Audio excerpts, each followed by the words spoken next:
Bonjour à tous et bienvenue dans cette deuxième partie de la vidéo concernant le Nokia N97 Mini. Donc cette deuxième partie va être consacrée avant tout à l'utilisation de ce téléphone. Donc on y va, c'est parti, on allume, donc bouton du dessus, hop.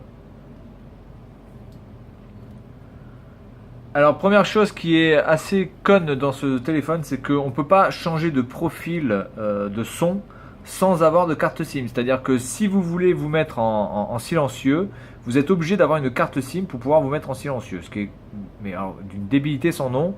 Je connaissais déjà le fait d'avoir absolument une carte SIM pour pouvoir utiliser par exemple un smartphone. Ce qui était le cas par exemple sur les Android 2.3, etc., où vous étiez obligé d'avoir une carte SIM pour pouvoir faire fonctionner le téléphone, sinon vous ne pouviez même pas utiliser votre smartphone en Wi-Fi.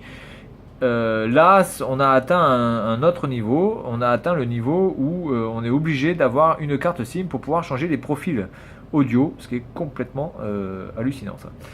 Bien, alors on va faire un petit tour rapide de l'utilisation parce qu'il y a quand même beaucoup de fonctions qui malheureusement ne marchent plus.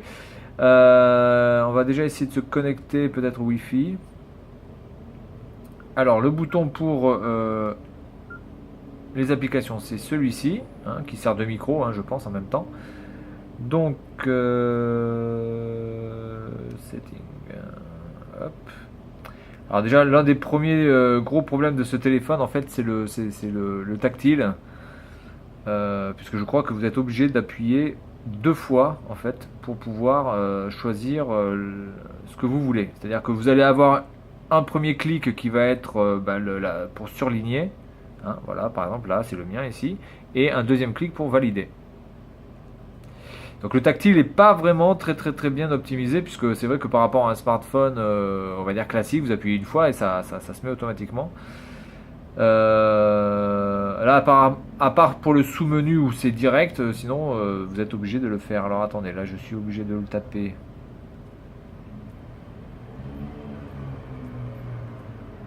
Je peux pas choisir directement les chiffres. Putain, ça c'est con.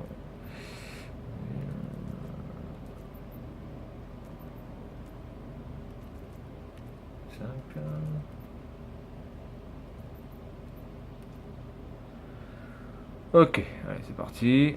On se connecte. Yes.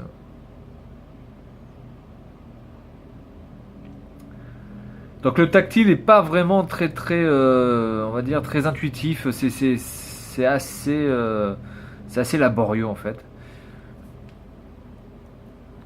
Donc c'est déjà ça un très gros enfin on va dire un très gros problème au niveau de la fluidité de l'utilisation. C'est absolument pas fluide quoi. Donc là normalement je suis donc connected, n'est-ce pas? Alors là si je vais, est-ce que je peux aller sur internet, le web?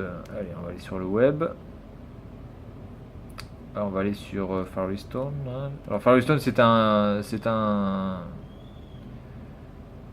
Ah oui, d'accord. Il faudrait que je me mette. Ah oui, donc il faut que je me mette en. Voilà, donc là on arrive exactement au problème, c'est-à-dire que là je suis en mode offline. Et je ne peux pas changer. Je suis. Attends, Content Online Mode. Je suis obligé de me mettre avec une carte SIM pour pouvoir utiliser le téléphone. C'est complètement hallucinant ça. Là je suis offline, alors je vais mettre général, activate. Voilà. Je dois insérer une carte SIM absolument. C'est vraiment gonflant quoi. Ça c'est nul. Ça c'est complètement nul. En plus ce n'est absolument pas justifiable quoi. Je veux dire, vous êtes sur le Wi-Fi, en quoi vous avez besoin d'une carte SIM pour après voilà, donc ça c'est un très gros problème aussi. C'est vrai que ce téléphone là, malgré toutes ses grandes qualités, notamment l'appareil photo qui est vraiment plutôt pas mal, l'appareil photo aussi avant qui est plutôt pas mal non plus, la qualité de fabrication, les accessoires, même on va dire même la qualité de l'écran, puisque l'écran est vraiment assez fin quoi. Donc la qualité de la batterie aussi qui est très bonne, puisqu'il y a une très bonne autonomie. Bizarrement, ils ont tout chié avec des détails comme ça qui sont vraiment super gonflants. Donc dans le menu, on a accès à quoi? Au calendrier, au contact, à la musique, au web, aux messages, aux photos. au téléchargement, à une cartographie. Voilà, donc là, hop, cartographie de map. Là, la vidéo et la télé, les paramètres, les jeux. Alors les jeux, il n'y en a pas. Il n'y a pas de jeu. C'est dommage. Et les applications. Alors les applications que vous pouviez à l'époque télécharger sur le Ovi Store, mais qui n'existe plus. Donc là, il y avait déjà Note, l'alarme, la caméra, Office. Tiens, Office. Voilà, donc en fait c'est Quick Office, ok. Pour chercher, pour partager, magnétophone, LED, le Real Player, Location, bon, ça je pense que c'est la même chose que Map, My Nokia, le Phone Setup, qu'est-ce que c'est ça?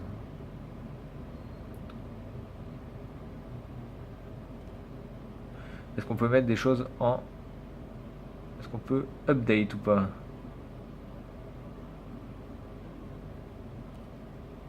Bon, ça je pense que ça marche pas.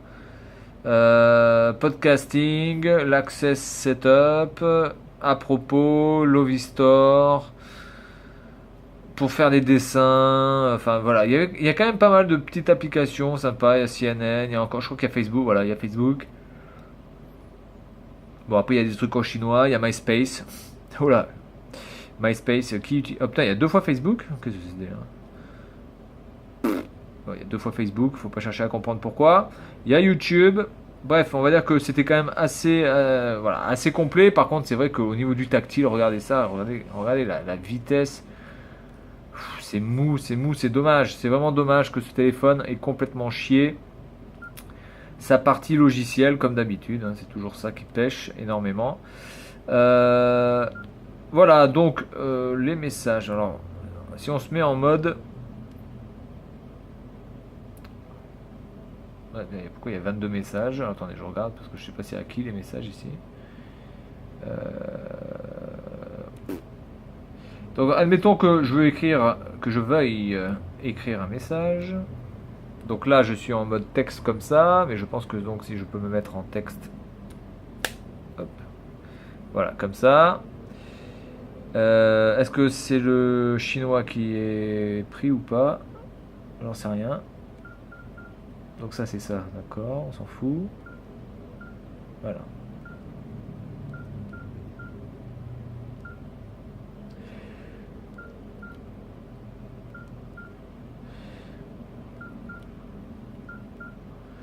Bien, bon ça marche plutôt pas mal. Alors le seul problème, alors ça c'est par contre plutôt par rapport au clavier qui existe ici à Taïwan, c'est que les caractères de Papa Mafa qui sont ici, en fait, gêne un petit peu la lecture du ABCD, etc. On a du mal à savoir, parce que là, par exemple, on pourrait confondre avec un P, par exemple, alors que en fait, c'est la lettre G, etc., etc. Donc ça, c'est plutôt un problème qui est intrinsèque, j'ai envie de dire, ou en tout cas propre à ce clavier taïwanais. Voilà. Bon, sinon après le clavier, comme j'avais dit déjà, franchement, le toucher et l'utilisation du clavier est vraiment très très très bonne. Il n'y a rien à dire là-dessus. Ok, voilà. Alors sur la partie photo, par contre.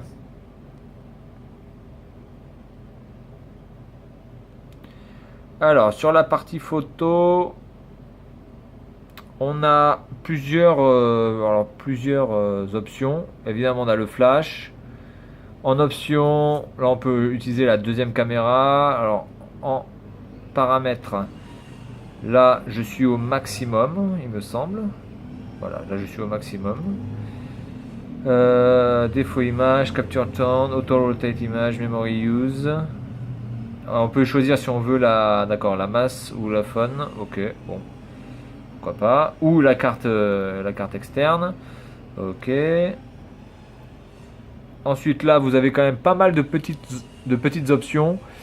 Vous avez les scènes mode, évidemment, le vidéo mode, on peut montrer la grille, vous avez le minuteur, on peut choisir aussi pour les couleurs, sépia, black and white, etc. Donc voilà, donc il est assez complet, hein. Franchement il est assez complet, il n'y a rien à dire par rapport à ça. Les photos, elles,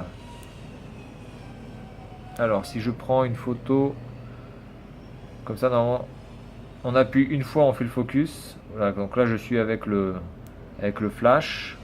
Je vais essayer de vous montrer, mais c'est pas gagné. Voilà, là on a le flash. J'ai essayé de prendre une photo. Alors j'ai essayé de prendre une photo sans flash pour voir déjà. Hop. Donc là je choisis off. Voilà.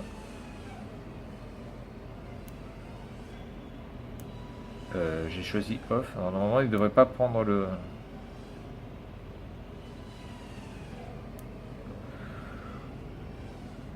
Ok, bon, on verra bien ce que ça donne. Et je vais prendre une photo avec un flash automatique. Non, je vais mettre on.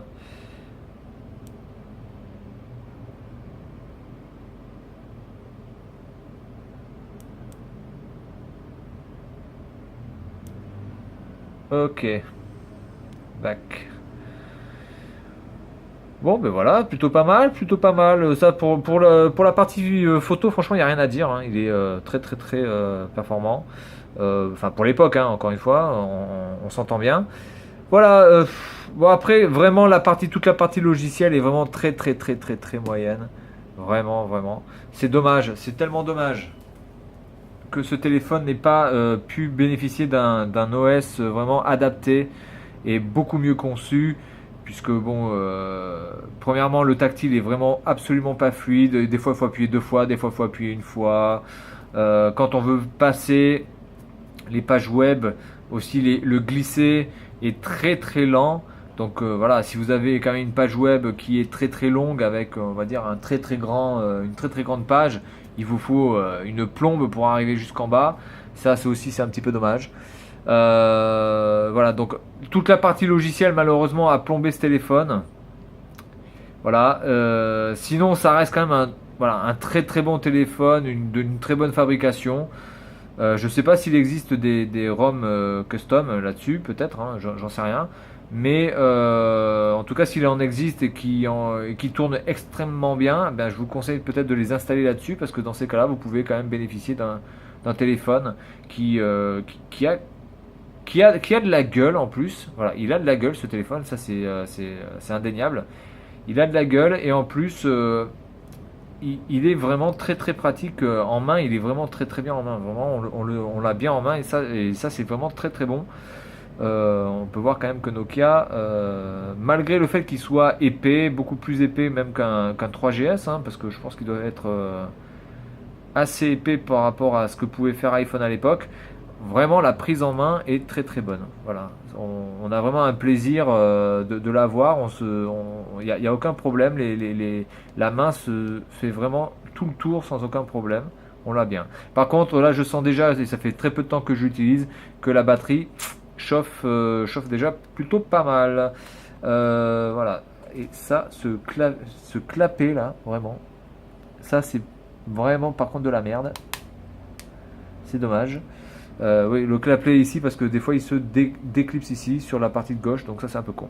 Voilà, donc petit tour du système d'exploitation qui n'est absolument pas fluide, absolument pas opérationnel et très fonctionnel non plus, qui a quand même pas mal d'applications de base. Il est quand même assez complet de base déjà le téléphone, donc vous n'avez pas forcément besoin de télécharger d'autres applications et ça c'est plutôt pas mal. Vous avez la cartographie pour enregistrer votre voix, pour voir les vidéos, pour écouter la musique, pour prendre les photos, pour faire Office.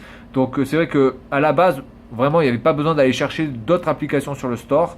Mais voilà, à part ça, il y a pratiquement tout à refaire au niveau OS sur ce téléphone qui n'est absolument pas ergonomique sur le plan software. Voilà, donc c'était ma vidéo et mon dossier sur le Nokia N97 Mini et je vous dis à la prochaine.